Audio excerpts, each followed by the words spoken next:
बैठतौ लगनिया टूटतौ बारनवा तपी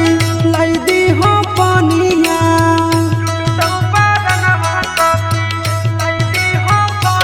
एगे अइलौ लगनवा जानू बैठतौ लगनिया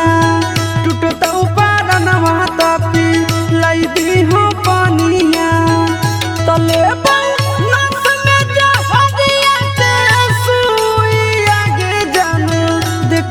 तो धुइया लहर पानी भरई तो कुइया में जानू देखी हो तो धुइया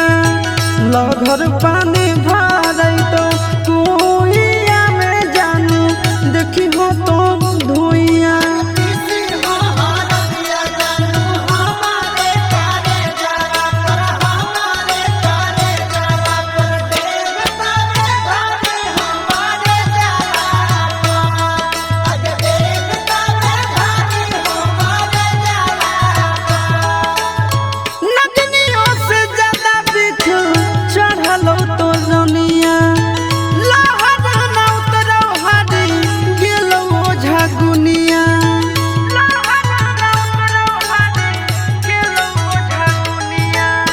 नगनियों से ज्यादा दिख